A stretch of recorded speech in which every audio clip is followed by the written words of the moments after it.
Italian comparatives are used to compare two people, things, or actions. And Italian has three main types of comparatives: majority, more than; minority, less than; and equality, as much as. In English, the formation of comparatives has an intensifier and a conjunction for long adjectives, but short adjectives receive more letters.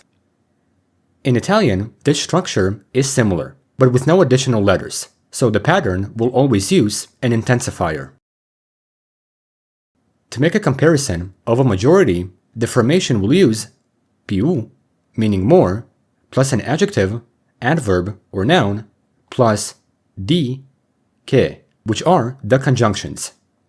The distinction between them is important because we use di when comparing two nouns, pronouns, or numbers. But we use che when comparing two adjectives, two verbs, or two prepositions, as you can see in the charts. Here we can see the use of di. Maria è più alta di Luca. È più interessante di quello. Più di 3 persone. Here we can see the use of che. È più simpatico che intelligente. Mangio più che bevo. Vengo da Roma più che da Milano. This is how we make a comparison of a majority. Now, let's see how to make a comparison of a minority using meno, meaning less, plus an adjective, adverb, or noun, plus di, che. Here, the rule for di, che is the same, so we can see some sentences like studio meno italiano che spagnolo. Lui parla meno chiaramente di lei. At last, let's see how to make a comparison of equality, and here, Italian has multiple ways. The language uses così, come, or tanto, quanto. Così, come is used with adjectives and adverbs, while tanto, quanto is used with nouns. Also, this pattern must agree in gender and number with the noun to make an equal comparison, as we can see in the following sentences. Marco è così alto come suo fratello.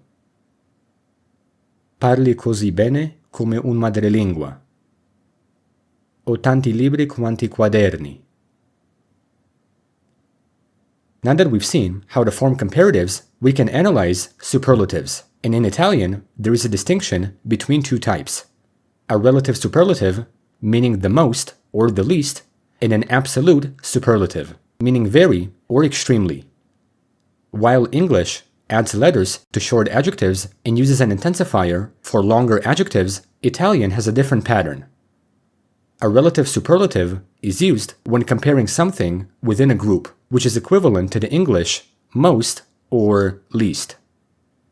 The formation has a definite article plus più or meno plus an adjective plus di, tra, or fra. As a note, di means of, and tra and fra are interchangeable synonyms meaning between, among, or in, depending on context.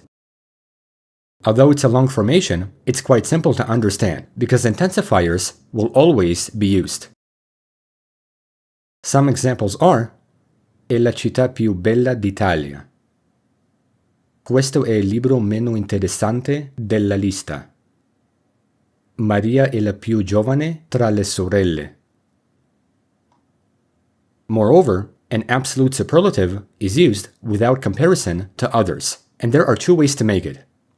The first way is to use molto, affected by gender and number, plus an adjective, which is common in Italian speech. Some examples are: questo film è molto bello. Sono molto stanco oggi.